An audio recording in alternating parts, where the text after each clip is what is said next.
आज उसके साथ चंद घंटे गुजारना मुझे इतना मुश्किल लग रहा था। कैसे गुजरेगी मेरी सारी जिंदगी उसके साथ। आपके भाई आई और अब गेट खोलने से मना कर रही हैं। वो मुझसे सख्त नाराज है ना, बदगुमान भी है। वो मुझसे जो पूछने आए हैं मैं उन्हें नहीं बता सकती, पूरा खानदान बर्बाद हो जाएगा। नुसरत को तो कॉल ही नहीं किया।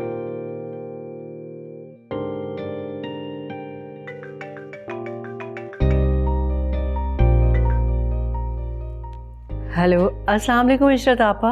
वालेकुम अस्सलाम नुसरत, कैसी हो? भाई मेरा तो वक्त ही नहीं गुजर रहा। कहती हूँ कि इस वक्त शाम हो और तुमसे मुलाकात हो। मेरा अपना भी यही हाल है इशरत आपा। इतने इम्तिहान से गुजरने के बाद अब सब कुछ ठीक हो गया है। नहीं नुसरत, सब कुछ ठीक नहीं हुआ। क्यों? क्यों ठीक नहीं हुआ? हशाम मेरी जिद में बुशरा को माफ करने के लिए गए हैं, शायद लेकर भी आएंगे।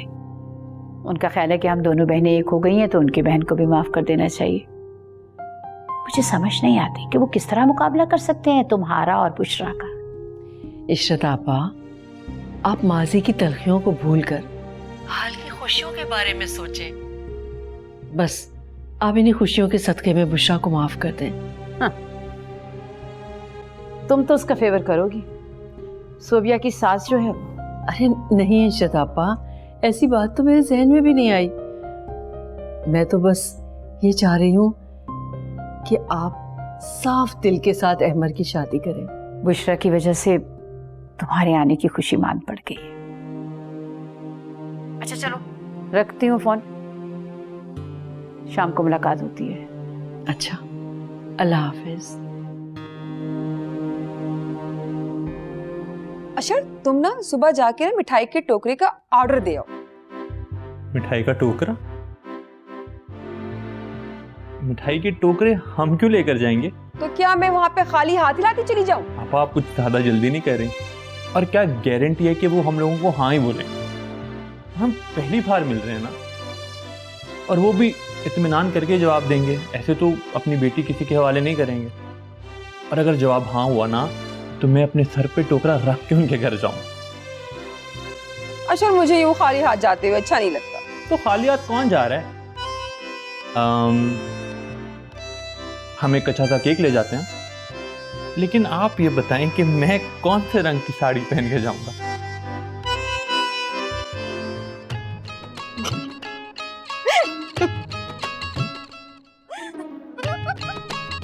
बहुत मजा आ रहा है ना तुम सबको इस साड़ी वाली बात पे। करो सब खीखी खीखी, मैं नहीं पीती चाय। अच्छा अच्छा ली बाजी, अब नहीं हंसूंगी। अब तुम क्या मुंह देख रही हो? रखो ना ट्रे यहाँ पे।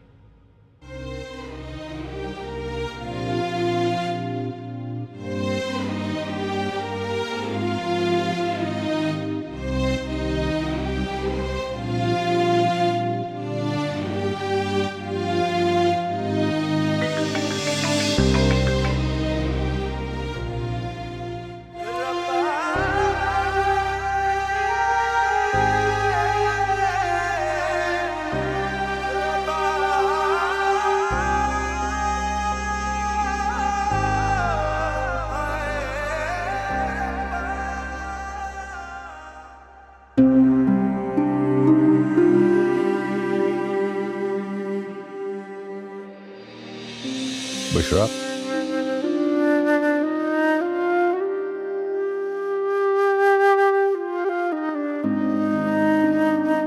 हशाम भाई,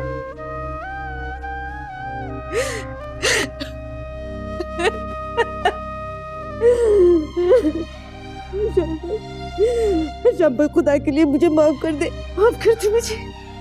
मैंने माफ कर दिया बुशरा को, अपनी बहन को माफ कर दिया। मैं जानता हूँ मेरी बहन मुझे दानिस्ता कभी दुख नहीं दे सकती।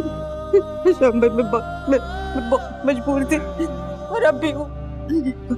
देखिए, अल्लाह का वास्ते मुझे अब अकेला मत छोड़िएगा, मुझसे नाराज मत होइएगा। हशाम भाई, मैं इस बार जिंदा नहीं रहूंगी, मैं आपके बगैर नहीं रह सकती। हशाम भाई, खुदा का वास्ता है, मुझे अकेला नहीं छोड़िएगा।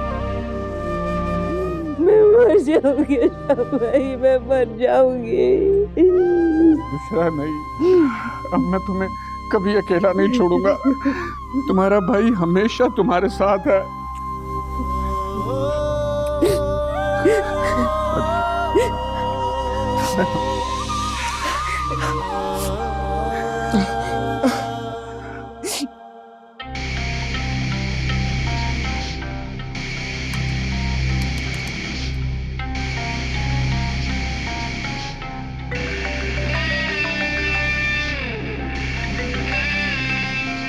हेलो, अस्सलाम वालेकुम सुल्तान अंकल, कैसे हैं आप?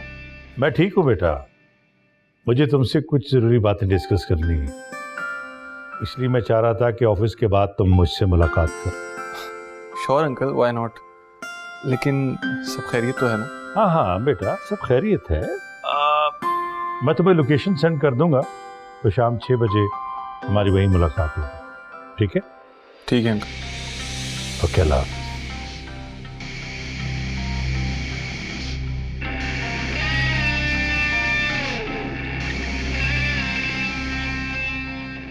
आप भी कमाल करती हैं मम्मी, मैं कैसे जा सकती हूँ आपके साथ? हशाम अंकल तो मुझे देखते ही उठकर चले जाएंगे। जानती हैं आप कितनी नफरत करते हैं वो मुझसे। सोबिया, मेरा दिल चाहता है कि सब कुछ पहले जैसा हो जाए, वही हंसता मुस्कुराता माहौल वापस आ जाए जैसे हम हमेशा से रहते थे। ये बात तो आप भूल ही जाए मम्मी, दरिया उल्टा बह सकता है, वो दिन वापस नहीं आ सकते। देखो सोबिया, हशाम भाई तुमसे बहुत प्यार करते थे, गोदों में खिलाया है उन्होंने तुम्हें, अपनी बेटी की कमी भी उन्होंने तुमसे ही पूरी की है। प्लीज सोबिया, तुम उनसे माफी मांग कर देखो, हो सकता है उनका दिल पिघल जाए। और मम्मी हदीद का क्या? अहमद उसकी शक्ल देखना गवारा नहीं करता। और आप चाहती हैं ठीक होते हालात फिर से बिगड़ जाएं और इशरत खाला फिर से छुट जाएंगी आपसे।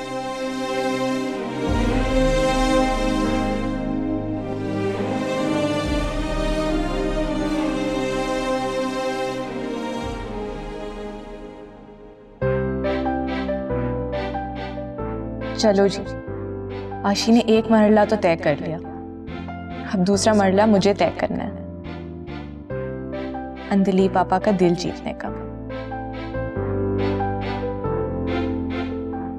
खैर, ये तो मेरे बाएं हाथ का काम है।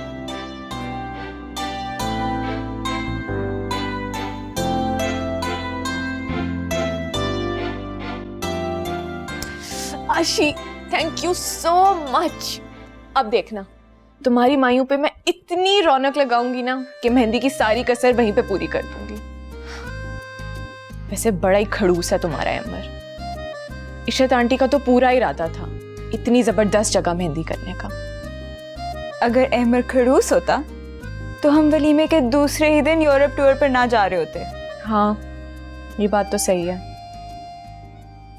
वैसे मुझे नहीं लगता कि अशर मुझे मरी तक भी लेकर जाएगा। पूछ रहा था कि पिंडी के छोटे से घर में रहने में तुम्हें कोई प्रॉब्लम तो नहीं है? डोंट टेल मी, ये तो तुमने मुझे बताया ही नहीं था। तो इसमें इतनी अहम बात क्या है? कभी कभी इतने आलीशान घरों में रहने वालों के चेहरे पे भी इतनी खुशी नजर नहीं आती जितनी खुशी छोटे छोटे घरों में रहने वालों के चेहरे पे दमकती है। खुशी घर से नहीं, दिल से मिलती है। दानिया, आई थिंक अपनी बुला रही है।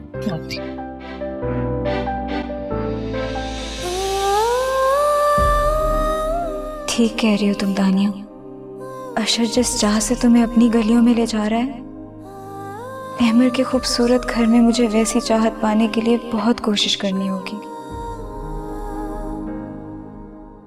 हशाम भाई, आपकी पसंद की मज़ेदार चाय बनाई है मैंने। Thank you. मैं हर वक्त यही सोचा करती थी इस तमाम अरसे में कि वो वक्त कब आएगा जब मैं अपने भाई को अपने हाथों से चाय बनाकर पिलाऊंगी।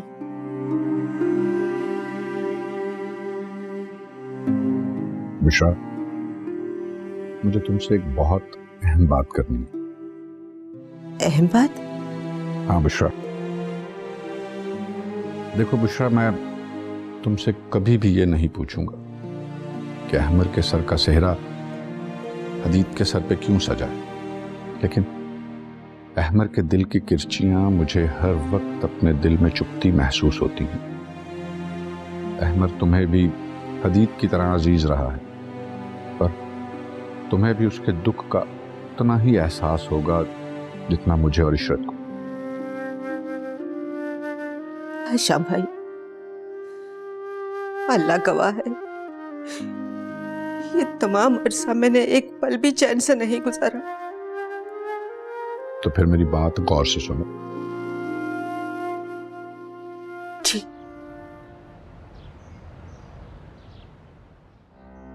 सोबिया ने आखिर मुझे इतनी रात को क्यों कॉल की? जरूर उसे कोई परेशानी है।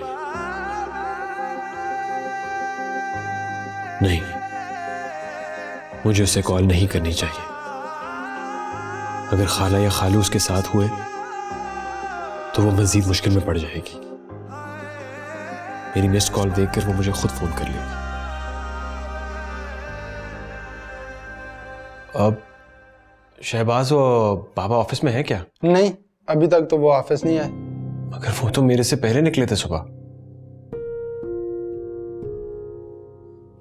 अच्छा तुम जाओ, थैंक यू।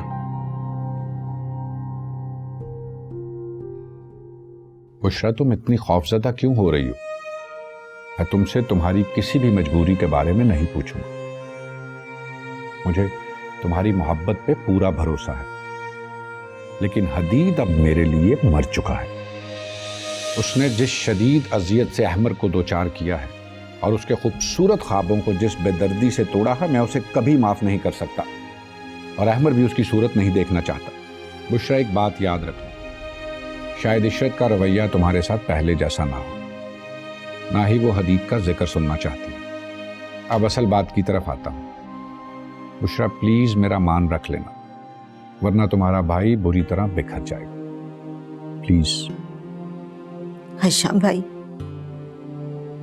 आपका हुक्म सर आंखों पर। मैं आपका मान कभी नहीं तोड़ूंगी। आप कहिए, मैं सुन रही हूं।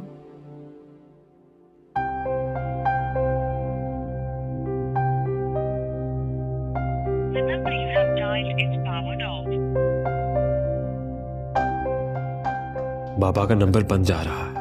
जरूर कोई बड़ी बात हो गई है, वरना बाबा ऐसी लापरवाही कभी नहीं करते थे। अम्मी को फोन करके पूछता हूं।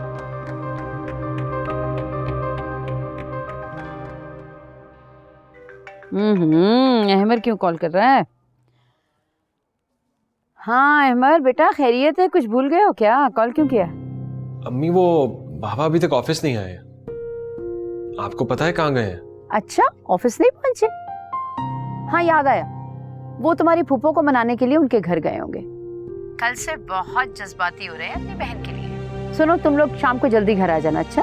थैंक गॉड, मेरी तो जान ही निकल गई थी। अम्मी, बाबा की खातिर आप फूफो का लिहाज कर लीजिए। अगर आप चाहती हैं कि मेरी शादी अच्छे माहौल में हो तो आपको उन्हें बर्दाश्त करना होगा। ओके, अल्लाह हाफिज। बहुत प्यार आ रहा है बाप बेटे को बुशरा पे।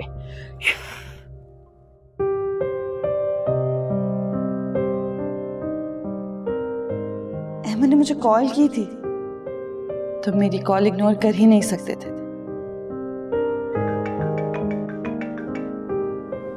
Hello daddy.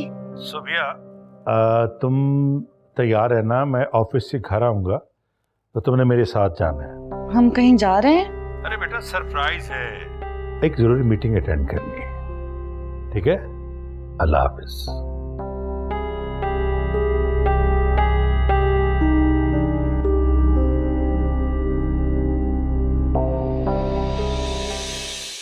बुशरा, मैं ये चाहता हूं कि अहमर की शादी तक तुम मेरे घर पे ही रहो, लेकिन इस दौरान तुम हदीद से कोई भी राब्ता नहीं रखोगी। हदीद ने तो हम सब की खुशियों को पामाल कर दिया, इसलिए अब उसके लिए मेरे दिल में रहम की कोई भी गुंजाइश नहीं है। उसे तो मैंने अपने बेटे की तरह चाहा था। इस वजह से इशरत से मेरे ताल्लुकात खराब हुए, क्योंकि मैं कभी कभी हदीद को अहमर पे फौकियत दे जाता था। लेकिन हदीद ने तो मुझे इशरत और अहमर के सामने नजरें उठाने के काबिल भी नहीं छोड़ा। कितना बुरा सिला दिया उसने मेरी मोहब्बत का।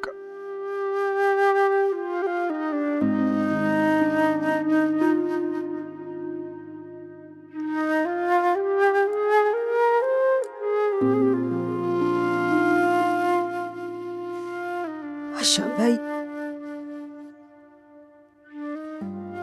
मैं आपके साथ चलूंगी, मैं आपके साथ चलूंगी।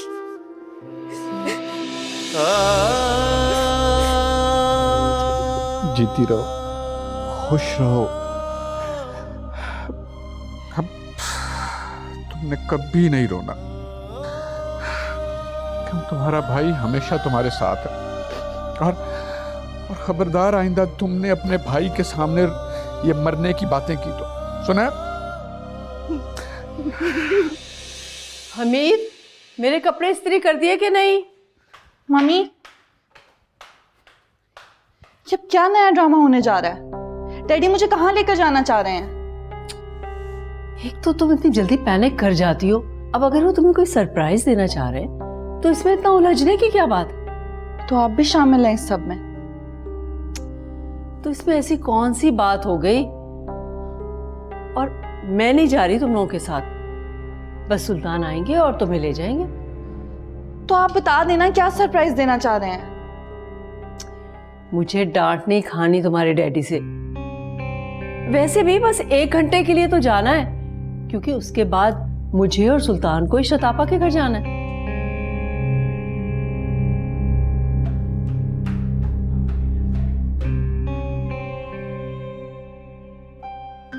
मुझसे बशीर आएगा ना सौदा लेकर, बहुत अच्छी अच्छी मज़ेदार सी डिशेस बना लो, और स्वीट रहने देना, वो मैं खुद बनाऊंगी। जी आप बिल्कुल बेफिक्र हो जाएं, आपको शिकायत का मौका बिल्कुल नहीं मिलेगा। वैसे भी घर मैंने अच्छे से चमका दिया है। ना भी चमकाते तो मुझे तो आज हर चीज़ चमकती हुई नजर आ रही है। इंसान का दिल खुश हो ना तो तपती धूप भी ठंडी छांव का मजा देती है। अहमर ने मुझे कॉल करके बताया था कि शाम ऑफिस आ गए। इसका मतलब है कि बुशरा नहीं माने। चलो अच्छा हो गया। नफरत है मुझे हदीद और बुशरा से, शक्ल नहीं देखना चाहती मैं उन लोगों की।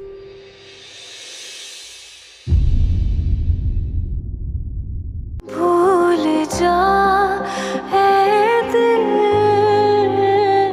मुझे हमेशा से ये रिग्रेट रहता था कि मैंने आपको आपके भाई की मोहब्बत से दूर कर दिया। हाँ, लेकिन उन्होंने तुम्हें माफ नहीं किया। शुक्र है मेरी खुशी के रंग में भंग नहीं पड़ी। क्या मतलब, बुशरा नहीं आ रही क्या? लगता तो कुछ ऐसा ही है। भाई अगर आ रही होती तो अब तक हशाम ने 10 फोन कर लेने थे, लेकिन मुकम्मल खामोशी है। भूल जा